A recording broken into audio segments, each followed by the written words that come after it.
evening, everyone, and especially to my parents. Good evening, both of you, Mapa. And Good evening, San. I am here to ask you an interview question. Kay para gibisa mo ang kining final exam, but gibuhat ay kanang interviewan sa tamo kung kuan kanang unsa gi tinuod, and then kinasing-kasing man sab ni siya nga pagka interview og ang inyong pong response. So first is how am I as a son to you? So unsa man ko nga pagkaanak sa imuha or sa inyoha? Pero bisan pag ing-anak ka, proud gihapon mo sa imo kay anak ko ka namo. Bisan pag unsaon ka, mababae ba ka o malalaki, proud gihapon mo sa anak ko ka. Nay, proud pud kay na with hayo. Okay, maora to? Ikaw po ba? Ikaw pa, unsa man ko nga pagkaanak sa imuha? Tay, Kumusta ko na pagkaanak sa imo? Bayad yapon. Magyapon ko sa imo kay Nagkuhan man jud ka sa Ginoo. oh, Nanalagad sugod man ka sa maayo. kuan Ginoo. Nawi tayo. Dayon proud ko sa imuha nga. Dili na sa imong pagpaningkamot sa pag-eskwela. Kaya Ay, paso ka naka-story si mama, wala. mo na akong na kuanan sa imo. Sa takalisod. Isa ka kuan nato Pagbrehon. kapugrihon. Ay, puta, briefing. Kamot yapon.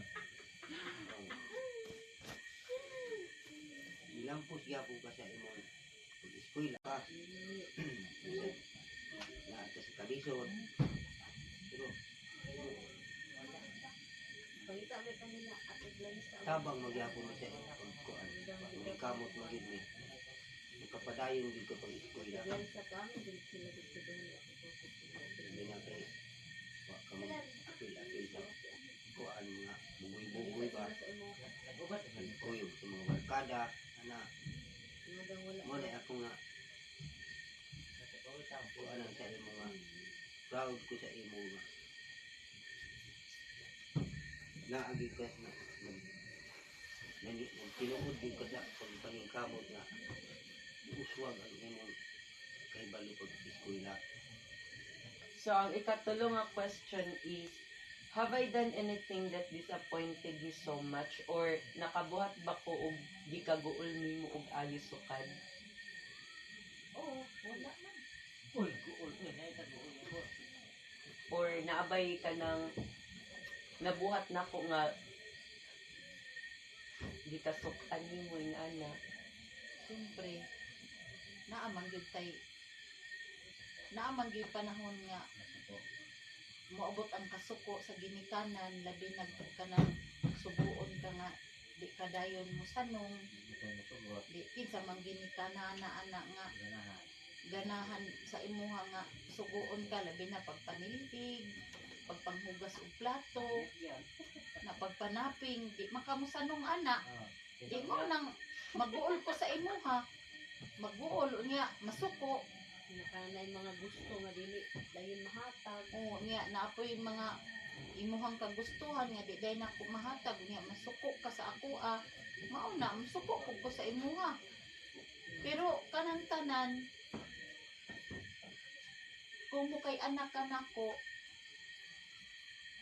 gikalipay gihapon ako gihapon kang gimahal ug nalipay gihapon ko sa imuha kay anak ko kanako. Bisan man na ay kasuko, bisan man na ay kalagot, pero tungod kay anak man ka, ikalipay gihapon ka nako. How about you pa? What is your response? Mauna na nga, ang akong ikatambag sa imo, nga, padayon lang yun pagpangalagad sa Ginoo na kay aron malikay ka anang mga tentasyon o ang imong pag-eskwela, magaydan ka perminti sa Ginoo. Ato, ikaw na po ba? Part to cousin. Good evening sa imo kaday. I am here to ask you a question regarding sa ato ang final task, and dapat jud ka nang tinasingkasing ko din mga pagkatubag kay ano. So the first question is, how am I as a cousin to you, or kumusta ko nga pagkaig-agaw sa inyo ha? So, first thing gyapon is siya. Good and bad, same as sa ako mga kuan. First is sa good na good. Oh, manta ka. Binabangay gihapon sa mantod ka ng layok tag boarding house. So nagyapoy ka ng unity sa atong duha. So ang bad is ng dating nga mga istorya ra nga dali ka masuko. So mo na siya. So mao to. Yes. So ang second question, I am supportive enough to you as a cousin, or supportive ako nga pagkaigsuon, or I mean ig-agaw sa inyo ha? Sometimes sarap ka ng almost ka ng ano mga abot love eh. Grabe kay ka kuan ga support na kadang pag sa churches na kay ambot man so mo da siya. Then the third question is, what are the 3 things you admire about me as a cousin to you? Or unsa imong mga ganahan sa ako isip pagkaig-agaw? Kuan imong personality ug ang imong mga skills bitaw nga kanang wala jud nako nga buhat nga na gani about sa kanang skills. Naka-skills nga wala sa eskwela. Oh, taray active kayo ka nga na so ako ra jud. And then sa ano paglito kay basta artikulo ka. Artikulo. So ang cellphone dayan basta pag-socialize sa other people.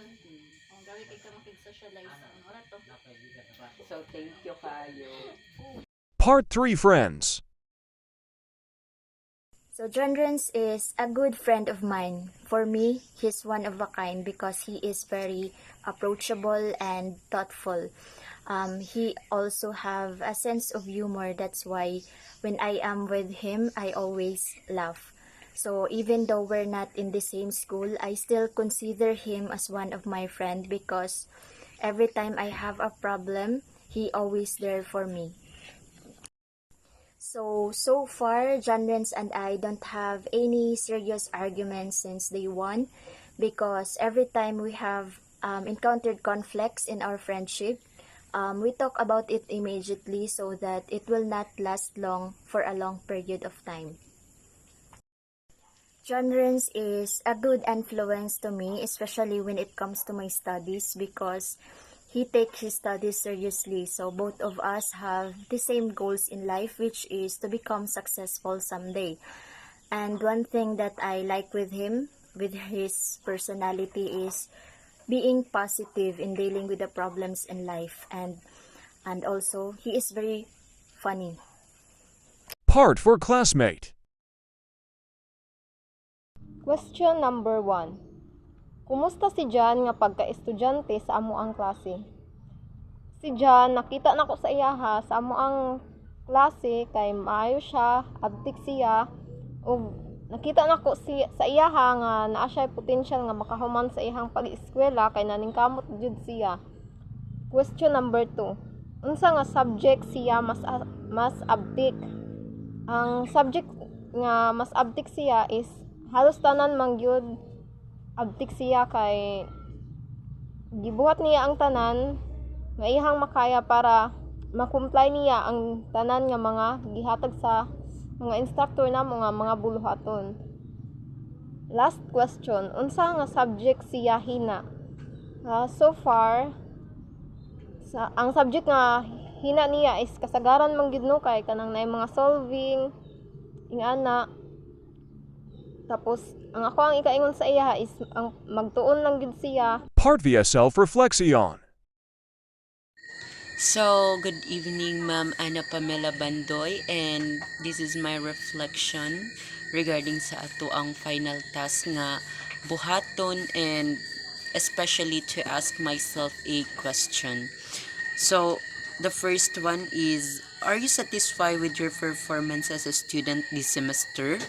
So, for me, Ma'am, yes, I am satisfying with my performance as a student in this semester. Even struggling kaayo ang mga subject nga ako ang naagian karon, pero nakaya gihapon nako, and especially na gyud sa mga task karon nga ang tanan subject is nagkaanam-anam na pud og daghan ang mga task nga gipanghatag. So by the grace of God, nahimo gihapong manilampusan ang tanan, kay even nga kanang nag-online class na lang ta karon tungod sa kalamidad nga ato ang naagian sa earthquake, pero by the grace of God na ansiran ra gihapon tanan ang mga task, and then nakaya ra gihapon tanan. So I am satisfied with my performance karon nga ako ang gibuhat sa pag-eskwela karon. So the second is, which part of this semester do you wish to change? So this semester is wala ko'y lain nga i-change. As what I said nga, ang gusto lang nako is kanang dili na ta maglisod sa klase, kay namang giuban nga dili makasulod og online class because of wala sila internet. So maupod na one of the difficulties nga ato ang na-encounter karon.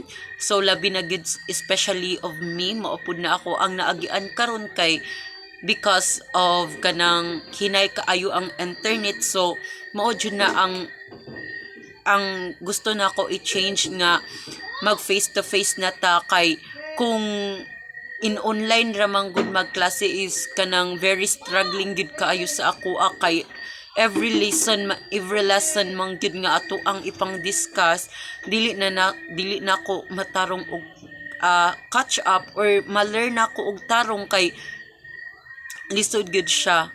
So lisod sa ako ang part nga online class lang. Number 3 is, what are the things you wish you could have done better? So ang gusto lang nako ma-change and wish kay ang ako ang knowledge and skills, abilities nga sa sinugdanan, nga kung unsa man tong mga subject nako or na field ko ing ana, ang akong skills and performance abilities is ma-improve siya, kay mahatag na gid nako ang ako ang best dira, and then ma-fit siya sa ako ang course karon nga akong gikuha. So and that would be all. Thank you.